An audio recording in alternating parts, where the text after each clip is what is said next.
तो हेलो दोस्तों, आप सभी का स्वागत है रोजगार विद खुशी चैनल पर। मैं मनोज कुमार आप सभी का स्वागत करता हूं। आज के वीडियो यूरोपीय कंपनियों का आगमन पार्ट 3, जो लास्ट वीडियो हमारा यूरोपीय कंपनियों से। तो हमने जो इससे पिछले वीडियो में पढ़ा है, हमने पहले वीडियो में पढ़ा था जो पुर्तगाली कंपनी आई थी, और उसके बाद देखते हैं तो हम डच कंपनी आई थी, और जो दूसरा वीडियो देखा था हमने उसमें अंग्रेज़ी कंपनी आई थी। तो आज जो हम पढ़ेंगे वो बाकी की 3 कंपनी पढ़ेंगे, जो छोटी छोटी 2 कंपनी आती हैं और एक बड़ी कंपनी आती है फ्रांसी, तो उसे पढ़ेंगे आज दोस्तों। तो सबसे पहले चलते हैं दोस्तों, सबसे पहले देखते हैं छोटी छोटी कंपनी कौन कौन सी आती हैं। तो एक आती है डेनमार्क,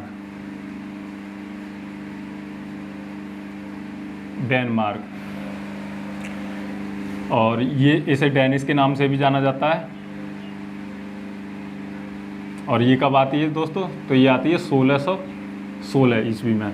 तो इसका डेट काफ़ी याद करना महत्वपूर्ण है, और इससे कभी कभी क्वेश्चन पूछ लिया जाता है। तो ये कब आती है? 1616 में, और ये बहुत इजी डेट है 1616। कौन सी कंपनी आती है? डेनमार्क और डेनिश। और ये भारत के छोटे भाग में ही व्यापार कर पाती है, और देखते हैं तो वो कहाँ अपना जो केंद्र बनाती है या व्यापारिक कोठी बनाती है, तो वो कहाँ बनाती है? तो वो बनाती है पहली कोठी अपनी तंजौर में। प्रथम कोठी कहाँ बनाती है दोस्तों? तो तंजौर में बनाती है। अब इसके बाद देखते हैं दोस्तों, तो एक कंपनी और आती है जिसे हम कह सकते हैं सबसे लास्ट की कंपनी आती है। तो क्वेश्चन बन जाता है कि यूरोपीय कंपनियों में सबसे बाद में कौन सी कंपनी आई, तो वो देखते हैं दोस्तों। तो सबसे बाद में जो आती है वो आती है स्वीडिश या स्वीडन भी कह सकते हैं इसे। स्वीडन कंपनी आई, और ये कब आती है? तो ये आती है 1731 में, जो सबसे बाद में आती है। और इसका व्यापार देखने को अगर मिलता है कहीं, तो वो मिलता है चीन के क्षेत्र में, क्योंकि इसका इतना व्यापार नहीं था, और इसका चीन के क्षेत्र में व्यापार देखने को मिलता है। और अब जो हमारी सबसे बड़ी कंपनी आती है वो आती है फ्रांस की कंपनी। तो उन्हें देख लेते हैं दोस्तों। तो फ्रांस की कंपनी आती है, और फ्रांस की कंपनी से जो क्वेश्चन बनते हैं दोस्तों, तो फ्रांस में क्या था कि उस समय एक राजशाही व्यवस्था चल रही थी, और उस समय जो फ्रांस के शासक थे वो थे लुई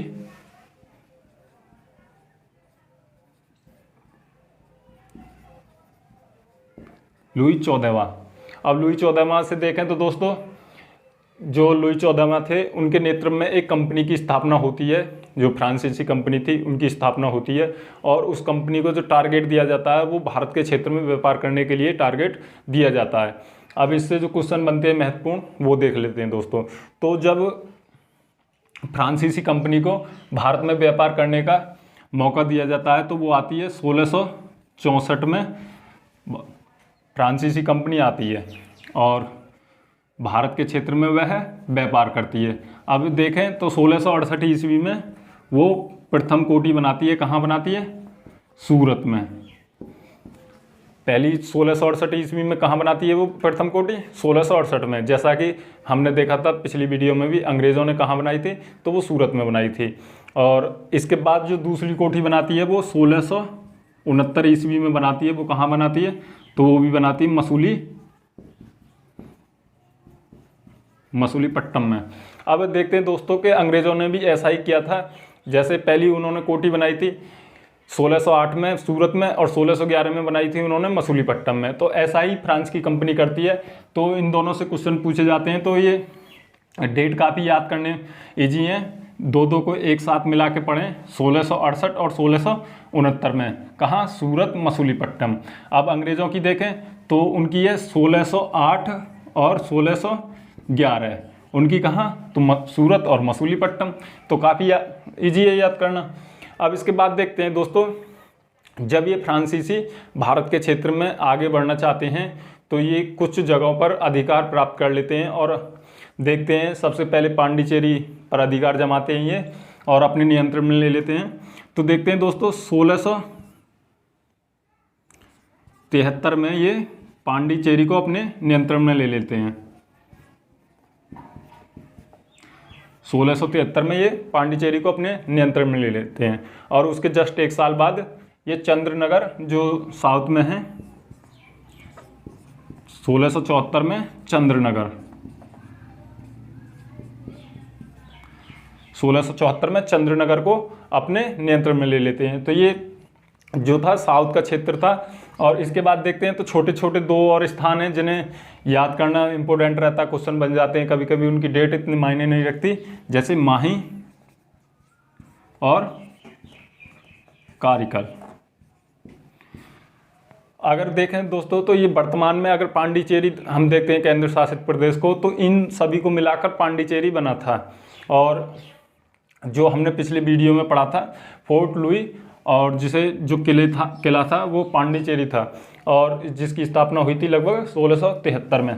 अब देखते हैं दोस्तों कि ये इतने आगे बढ़ते हैं तो फिर एक स्थिति ऐसी आती है कि ये भारत के आंतरिक मामलों में दखलबाजी करते हैं और फिर काफ़ी हद तक आगे भी बढ़ते हैं भारत के आंतरिक मामलों में। फिर देखते हैं दोस्तों हम कि जो एक तरफ से इंग्लैंड आते हैं और फिर एक तरफ से फ्रांस आ जाती है। तो इन अंग्रेज़ों और फ्रांस के बीच होता है एक युद्ध का संघर्ष की नीति बन जाती है। अब उसमें देखते हैं दोस्तों तो युद्ध और संघर्ष की नीति बन जाती है, तो फिर इनके बीच होता है कर्नाटक का युद्ध। अब कर्नाटक की युद्ध हमने दोस्तों पढ़े हैं कि कर्नाटक के युद्ध हुए थे 3। अब उन्हें एक टेबल वाइज पढ़ेंगे दोस्तों और इस प्रकार दिमाग में बैठाएंगे जो याद करना बहुत आसान हो जाएगा। तो दोस्तों चलिए देखते हैं।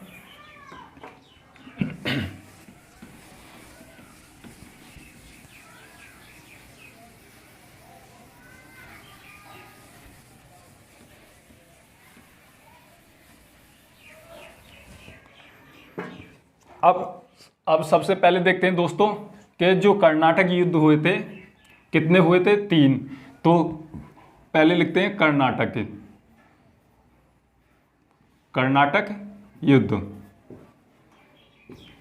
अब कर्नाटक युद्ध कितने हुए थे तो उनका क्रम, युद्ध। अब कर्नाटक युद्ध कितने हुए थे तो 3 हुए थे। अब उनका क्रम देखेंगे दोस्तों तो कितने हुए थे, प्रथम और द्वितीय और तृतीय। अब कर्नाटक का प्रथम युद्ध और कर्नाटक का द्वितीय युद्ध और कर्नाटक का तृतीय युद्ध अब देखेंगे ये किस वर्ष हुए थे, किस वर्ष हुए थे। तो दोस्तों लगभग ये 1746 और 1748 जो प्रथम युद्ध था वो लगभग कितने वर्ष तक चला था, वो चला था 2 वर्ष तक। अब इसके बाद देखते हैं दोस्तों कि तो लगभग प्रथम जो युद्ध था वो 1746 से 1748 चला, लगभग 2 वर्ष चला। अब इसके बाद देखते हैं दूसरा युद्ध कब तक चला। तो किसी भी टेबल को हम पढ़ते हैं या किसी भी युद्ध को या किसी भी टेबल के बारे में अगर पढ़ते हैं तो हम ऐसे नहीं पढ़कर एक बार ऐसे पढ़ें और फिर ऐसे पढ़ेंगे तो हमें याद काफ़ी अच्छा हो जाता है और जल्दी हो जाता है। तो प्रथम जो युद्ध हुआ वो कब हुआ 1746 में और कब तक चला 1748, लगभग 2 वर्ष। इसके बाद देखते हैं दोस्तों जस्ट 1 साल बाद दूसरा जो कर्नाटक युद्ध था वो शुरू हो जाता है। तो 1749 से और कितने वर्ष तक चलता है, 5 वर्ष तक। कितने तक, तो ये चलता है 54, 1754 तक, लगभग 5 वर्ष तक चलता है। अब इसके बाद देखते हैं दोस्तों तो तीसरा कर्नाटक युद्ध होता है और तीसरा कर्नाटक युद्ध कितने वर्ष बाद होता है तो वो 2 वर्ष बाद होता है। तो यहाँ 1754 है, तो यहाँ 1756 और 1763, ये कितने वर्ष चला, ये चला 7 वर्ष। तो हमें युद्ध का जो वर्ष है वो तो आसानी से याद हो गया। जो पहला युद्ध था वो कितने वर्ष चला, वो 2 वर्ष चला, 1746 से 1748, और दूसरा युद्ध वो 5 वर्ष चला, 1749 से 1754। अब इसके 2 वर्ष बाद फिर तीसरा युद्ध शुरू हो जाता है। कितने में हुआ शुरू, तो 1756 से 1763। तो याद करना काफ़ी आसान है। अब इसके देखते हैं युद्ध के कारण, मतलब जो ये युद्ध हुए थे इनका क्या कारण था, क्या उद्देश्य था, तो वो देखते हैं दोस्तों। तो सबसे पहले आते हैं जो यूरोप में देखते हैं हम दोस्तों, एक ऑस्ट्रिया देश है और उसके उत्तराधिकार के रूप में जो प्रथम युद्ध हुआ था वो ऑस्ट्रिया के उत्तराधिकार के रूप में युद्ध हुआ था। अब उसमें देखते हैं तो यूरोप में एक ऑस्ट्रिया देश है। अब उसमें क्या होता है, फ्रांस और अंग्रेज आपस में बहुत दिनों तक संघर्ष करते हैं और उसमें कुछ खास परिणाम नहीं मिलता, तो वो भी एक संधि द्वारा समाप्त हो जाता है। अब देखते हैं तो पहला युद्ध का कारण क्या था, तो वो था ऑस्ट्रिया।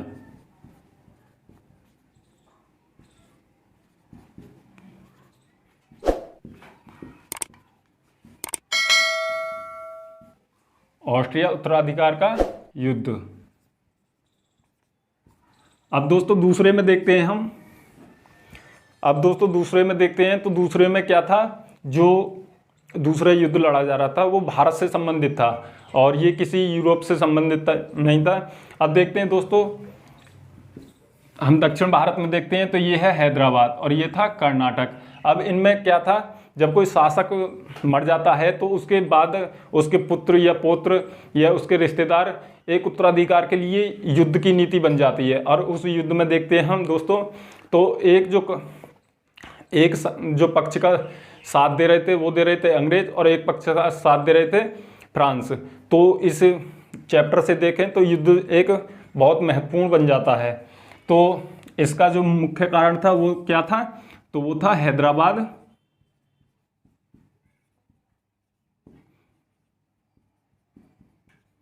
और कर्नाटक।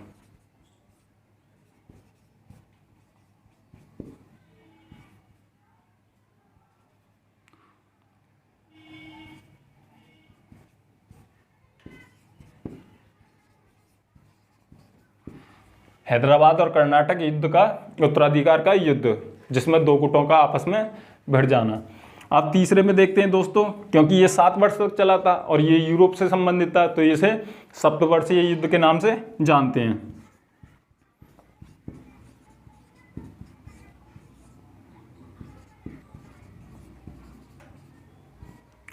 सप्तवर्षीय युद्ध के नाम से जानते हैं और ये कहाँ हुआ था, तो ये यूरोप क्षेत्र में हमें देखने को मिलता है, ये भारत से संबंधित नहीं था। अब इसमें क्या होता है कि ये भारत जहाँ सप्तवर्षीय युद्ध चल रहा था उसमें किस किस के बीच हुआ था, ये फ्रांस और अंग्रेज़ों के बीच हुआ था। अब इसमें देखते हैं दोस्तों, इसकी लपटें भारत में भी आती हैं और भारत में जो भी अंग्रेजी कंपनी थी और फ्रांस की कंपनी थी उनमें भी तनातनी देखने को मिलती है और उनमें भी एक युद्ध का जो परिणाम होता है वो भी युद्ध देखने को मिलता है। अब इन युद्धों से देखें दोस्तों तो इनके किन संधियों द्वारा ये खत्म हुए, तो संधि देखें दोस्तों, तो जो प्रथम युद्ध था वो हुआ था एला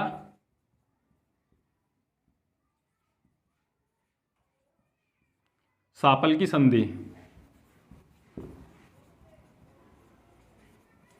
एला सापल की संधि। अब इसमें देखते हैं दोस्तों, और जो दूसरा हुआ था, क्योंकि ये भारत में लड़ा जा रहा था तो जाहिर सी बात है भारत के क्षेत्र में ही संधि हुई थी। तो किस संधि द्वारा हुआ था, ये हुआ था पांडिचेरी। और पांडिचेरी किसका क्षेत्र था, तो वो था फ्रांस का। पांडिचेरी की संधि। और पांडिचेरी किसका नियंत्रण में था, तो वो था फ्रांस के नियंत्रण में। तो इस युद्ध से भी काफ़ी कुछ महत्वपूर्ण नहीं मिलता। अब इसमें देखते हैं दोस्तों तीसरे में, तो इसमें हुई थी पेरिस की संधि। पेरिस की संधि।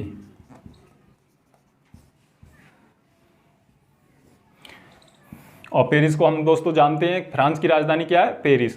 तो पेरिस की संधि द्वारा ये युद्ध समाप्त हुआ। अब इस संधि के द्वारा देखें तो जब युद्ध समाप्त होता है तो जब ही जाहिर सी बात है जब ही 1748 में ही इसकी संधि हुई। अब इसमें देखते हैं तो 1754 है तो इसकी 1755 में हुई और इस युद्ध की लगभग 1763 में संधि हुई। 1763 में संधि हुई। तो दोस्तों इन्हें याद करना बहुत आसान है। अगर देखें तो प्रथम, अगर आप देखते हैं दोस्तों इस तरफ से, तो प्रथम जो कर्नाटक युद्ध था वो किस सन में हुआ, तो 1746 से 1748। और उसका जो मुख्य कारण था वो क्या था, तो ऑस्ट्रिया के उत्तराधिकार का। और उसकी जो संधि हुई वो किस संधि के द्वारा खत्म हुआ, तो वो हुआ एला सापल की संधि।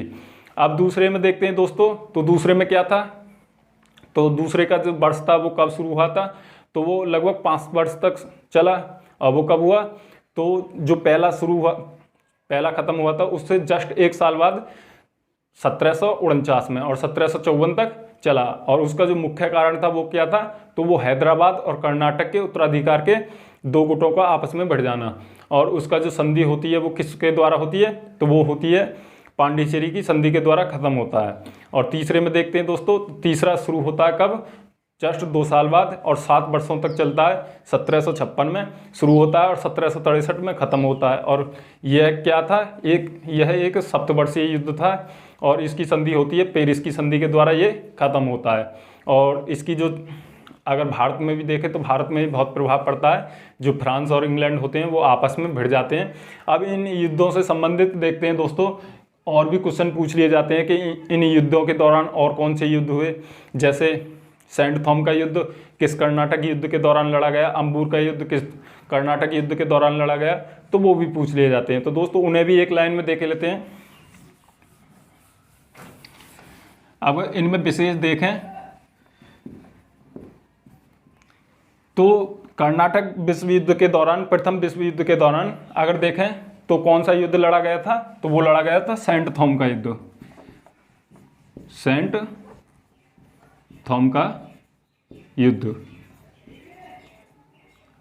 अगर क्वेश्चन ऐसे ही पूछ लिया जाता है कि सेंट थॉम का युद्ध किस कर्नाटक युद्ध के दौरान लड़ा गया था, तो प्रथम युद्ध के दौरान लड़ा गया था। अब दूसरे में पूछ लेता है कि दूसरे कर्नाटक युद्ध के दौरान कौन सा युद्ध लड़ा गया था, तो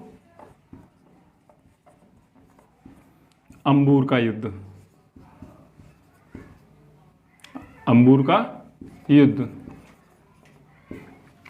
अब दोस्तों तीसरे में जो पूछता है वो काफ़ी महत्वपूर्ण है, जिसमें पांडीवास का युद्ध लड़ा गया था 1760 में, तो उससे काफ़ी क्वेश्चन बनते हैं। तो वो एक महत्वपूर्ण हो जाता है याद करना। और वो पांडीवास का युद्ध किस कर्नाटक युद्ध के दौरान लड़ा गया था, तो वो तीसरे कर्नाटक युद्ध के दौरान लड़ा गया था। देखते हैं दोस्तों, तो इसके दौरान कौन सा युद्ध लड़ा गया, तो वो था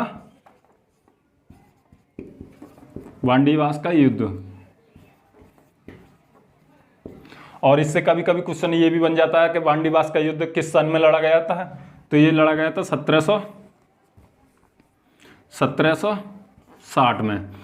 अब ये किस किस के मध्य लड़ा गया था, तो एक ऐसा मौका था जब हम देखते हैं हैदराबाद और कर्नाटक के देखते हैं कि एक पक्ष का साथ अंग्रेज दे रहे थे और एक पक्ष का साथ फ्रांसीसी दे रहे थे, लेकिन इसमें कोई गुट नहीं होता और सीधे अंग्रेज और फ्रांस एक साथ सामने होते हैं। और फिर जो युद्ध का परिणाम होता है वो फ्रांस हार जाता है, पराजित हो जाता है और फ्रांस का बोरिया बिस्तर यहीं से बनना तय हो जाता है। तो देखते हैं दोस्तों इसमें क्या होता है, तो इसमें फ्रांस की पराजय हो जाती है, फ्रांस की पराजय हो जाती है इसमें।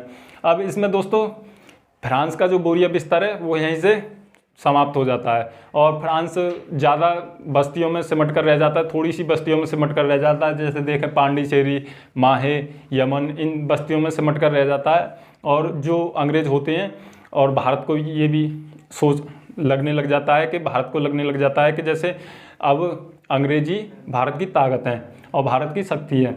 अब देखें तो इसमें क्वेश्चन बन जाते हैं कि जो फ्रांस का नेतृत्व कौन कर रहे थे और अंग्रेजों का नेतृत्व कौन कर रहे थे, तो इनसे कई बार क्वेश्चन पूछ लिया जाता है। तो जो अंग्रेजी सेना का नेतृत्व कर रहे थे वो थे आयरकूट, सर आयरकूट, जिनसे क्वेश्चन पूछ लिया जाता है कि वांडीवास के युद्ध के दौरान अंग्रेजी सेना का नेतृत्व कौन कर रहे थे, तो आयरकूट। और फ्रांस की सेना का नेतृत्व कौन कर रहे थे, तो फ्रांस की सेना का नेतृत्व कर रहे थे